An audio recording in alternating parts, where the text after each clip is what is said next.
A lot of young lads, you know, they think it's a great job.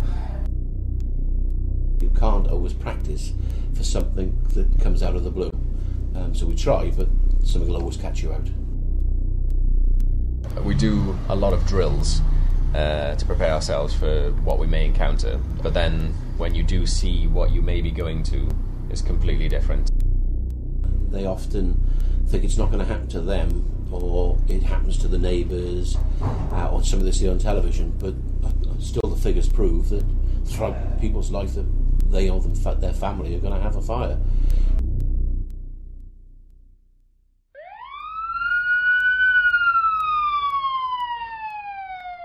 With an increase in reports of abusive behaviour towards fire crews and a decrease in the overall amount of fires in Wales, we wanted to know how the fire service is being affected and reacting to these changes.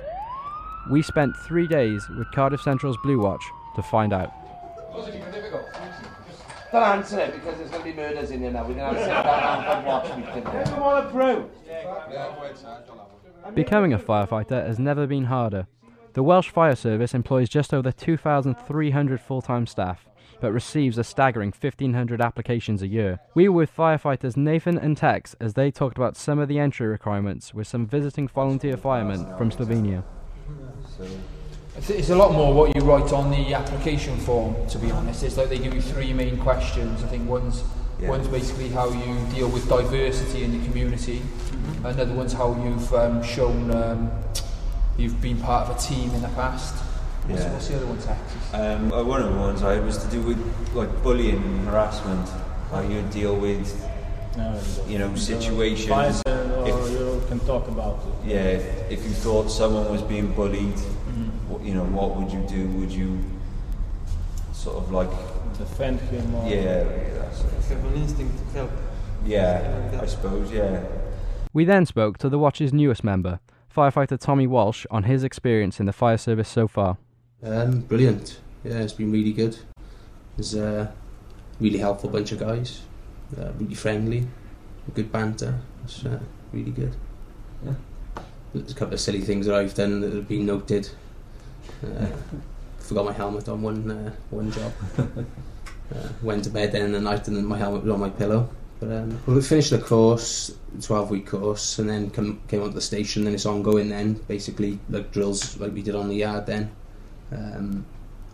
I've got an MVQ then to do, which has got different elements: community safety, practical firefighting, and stuff like that. So it's like an ongoing process now, and all the boys are really helpful. So if I need to cover something, we'll go down and go through it on nights or when we've got time.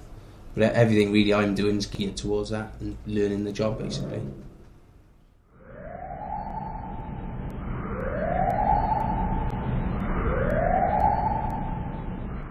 With the amount of fires in Wales decreasing every year, the fire service has found itself shouldering new responsibilities, such as community fire service or CFS visits. It involves going on people's houses who haven't got smoke detectors, give them a fire safety talk, put up detectors free of charge. If they've got detectors already there, we check they're working. Basically that's it then. We went out with Blue Watch on a CFS visit. When we arrived, we were greeted by an audience in the form of 3 excited young boys. We asked Junior Officer Steve Richards, nicknamed Sarge, about how they deal with the attention. From up the valleys, how do you know Alan? Our public image, I still feel, is still very good in our areas. Again, like we've spoke about for concern, but our public image as a rule is pretty good, and the more we can do to maintain that, if that means talking to children, you know what I mean, and pacifying them and pleasing them on a short time that we do see them, then obviously they'll hold us in a better frame of mind, and as opposed to the police who just keep shooing them on and giving them a little bit of aggravation, I suppose. Yeah, they got smoke alarms anyway. That's a good test. Do they work, these smoke alarms? It's private rent, the house. We asked the homeowner why she had arranged the CFS visit. Because I haven't been here that long and it's a private rent house, I haven't had no safety inspections done on this house, and when Jay came home with the film from school, that's why I filled it straight in and sent it straight back, so I thought it was a good scheme to have done. Are you happy with the service? Oh, definitely. I think that was brilliant, yeah. Each of the 4 watches at the station try to undertake at least one CFS visit a week. But this is not the only extra responsibility they have taken on in recent years.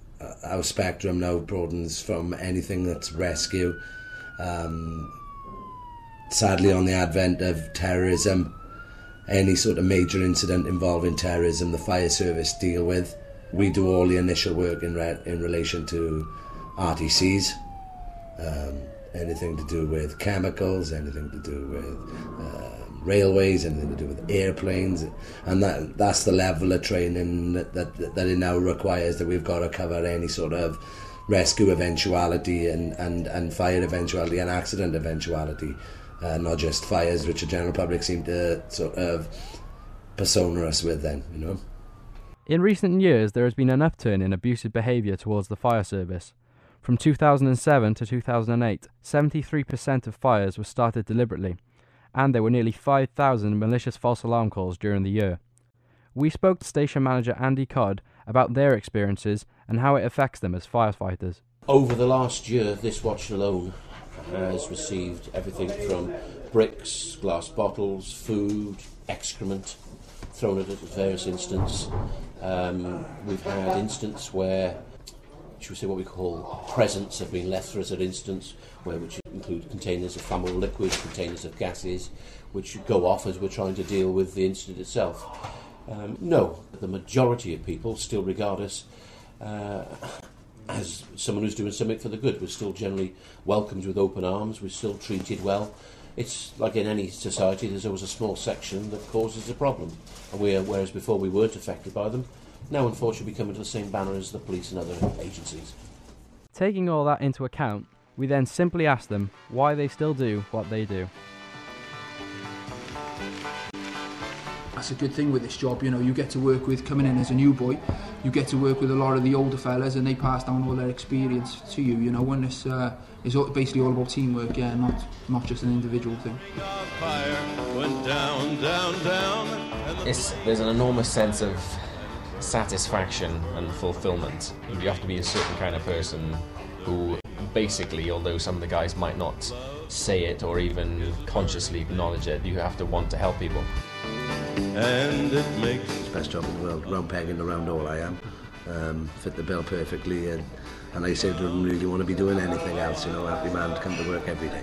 From spending just a few days with Blue Watch, it became clear that despite the changing nature of the fire service, it is still one of the most rewarding jobs out there. Burning ring of fire went down, down, down, and the flames went higher, and it burns, burns, burns.